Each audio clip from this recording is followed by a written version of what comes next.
2월 21일 라이드 딜라이트 말씀 묵상 시작하겠습니다. 사랑하는 주님, 날마다 베푸시는 주님의 은혜를 의지하고 오늘도 우리의 마음을 주님 앞에 활짝 엽니다. 우리를 성령으로 충만하게 하시고 주님의 말씀을 깨닫는 지혜와 순종하는 능력으로 믿음으로 사는 삶에 더욱 힘과 용기를 내게 하옵소서. 예수님 이름으로 기도합니다. 아멘. 누가복음 12장 35절에서 40절까지의 말씀입니다. 너희는 허리에 띠를 띠고 등불을 켜놓고 있어라. 마치 주인이 혼인잔치에서 돌아와서 문을 두드릴 때 곧 열어주려고 대기하고 있는 사람들과 같이 되어라. 주인이 와서 종들이 깨어있는 것을 보면 그 종들은 복이 있다. 내가 진정으로 너에게 말한다. 그 주인이 허리를 동이고 그들을 식탁에 앉히고 곁에 와서 시중을 들 것이다. 주인이 밤중에나 새벽에 오더라도 종들이 깨어있는 것을 보면 그 종들은 복이 있다. 너희는 이것을 알아라. 집주인이 언제 도둑이 들지 알았더라면 그는 도둑이 그 집을 뚫고 들어오도록 내버려 두지 않았을 것이다. 그러므로 너희도 준비하고 있어라. 생각하지도 않은 때에 인자가 올 것이기 때문이다. 아멘. 예수님은 제 아들에게 주인을 기다리는 종들과 같이 준비되어 있어야 한다. 그렇게 말씀하셨습니다. 준비된 종들을 향해서 주님은 복이 있는 사람들이다 라고 말씀하셨죠. 그 복은 어떤 복인가? 주인이 종들을 식탁에 앉히고 주인이 종들을 위해 시중을 들어주는 그러한 복을 누리게 될 것이다 라고 말씀하신 것입니다. 이 말씀이 어떤 의미가 있는지 조금 찬찬히 살펴보았으면 좋겠습니다. 종들이 준비해야 될 것이 있다고 하셨죠. 허리에 띠를 띠는 것, 그리고 등불을 켜놓고 있어야 한다라는 것을 이 두 가지를 말씀하셨습니다. 허리에 띠를 준비하는 것, 그것은 행동하기에 편한 옷을 입어야 한다. 그렇게 해서 허리띠를 동이고 있어야 한다라고 말씀하셨던 것이죠. 허리에 띠가 없다면 신속하게 움직이기가 힘들 것입니다. 급한 일이 있을 때 잘 움직이려면 허리에 띠를 띠고 있어야 되겠죠. 그것은 그 당시 그 사람들의 이스라엘 사람들의 복장을 보면 알 수가 있습니다. 허리에 띠를 띠지 않고서는 움직임이 둔해질 수밖에 없다. 다시 말해서 긴급한 일이 있을 때 신속하게 움직일 준비가 되어 있어야 한다라고 말씀하셨던 것이죠. 등불을 켜야 한다라고 말씀하신 것은 제 아들의 이 주님을 기다릴 때의 모든 일들이 어둠을 이기는 사역을 준비해야 한다라고 말씀하셨던 것입니다. 어둠을 이기는 것은 어떤 의미인지 우리가 이미 다 짐작하고 있을 것입니다.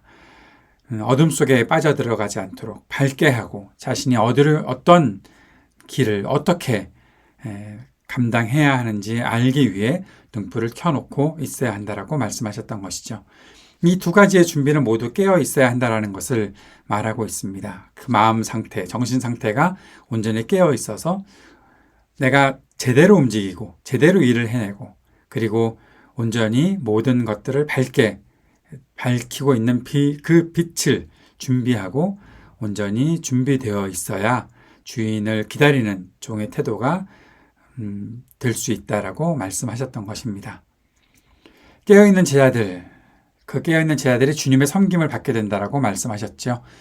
사실 이 말씀을 종말에 대한 가르침과 연결될 수 있습니다. 핍박을 당하고 어려움을 겪는 제자들, 그러나 끝까지 주님을 섬기고 끝까지 하나님 나라를 구하며 살아가는 사람들, 그들이 바로 준비되어 있는 제자들로서 주님께서 다시 오시는 그 날을 준비하는 사람들이다.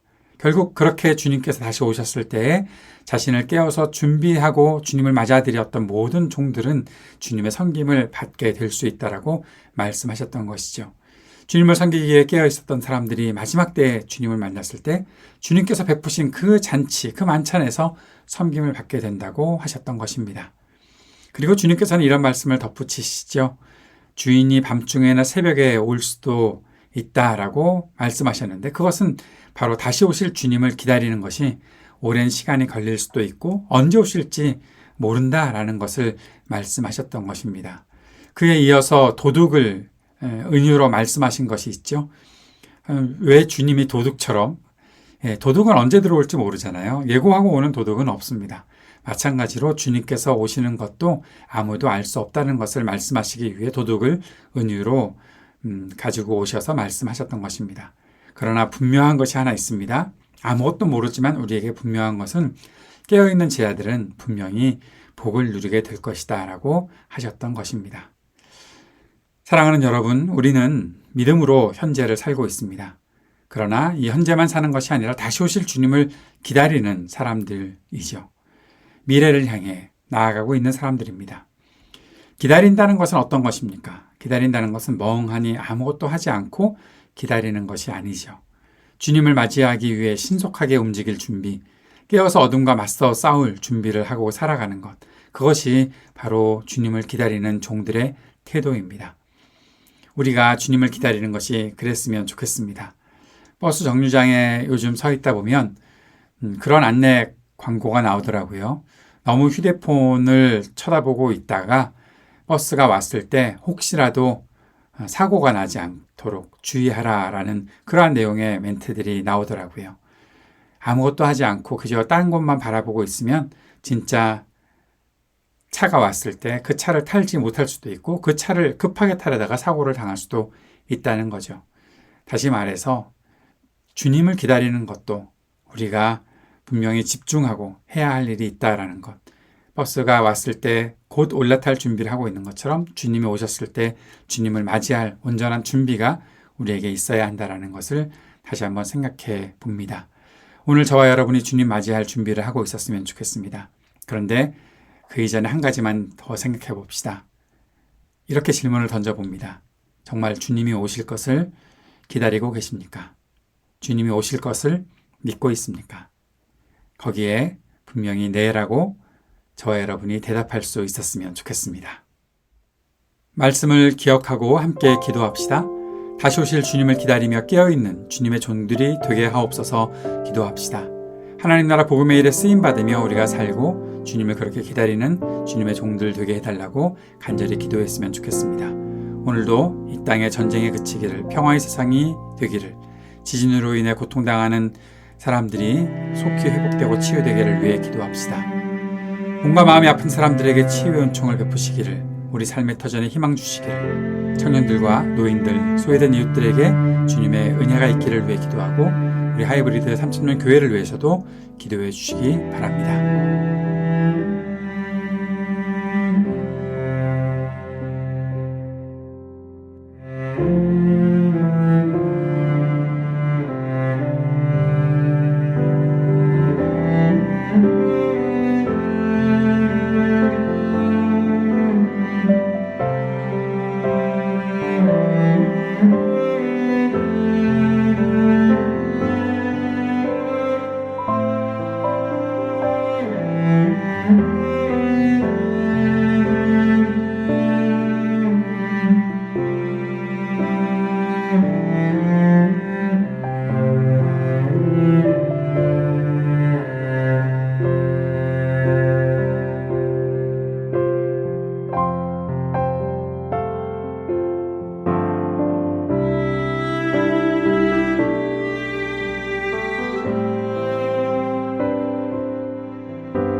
하늘에 계신 우리 아버지여, 이름이 거룩히 여김을 받으시오며 나라가 임하시오며 뜻이 하늘에서 이루어진 것 같이 땅에서도 이루어지이다.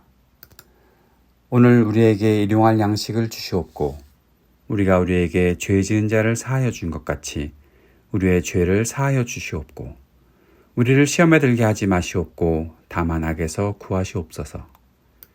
나라와 권세와 영광이 아버지께 영원히 있사옵나이다. 아멘.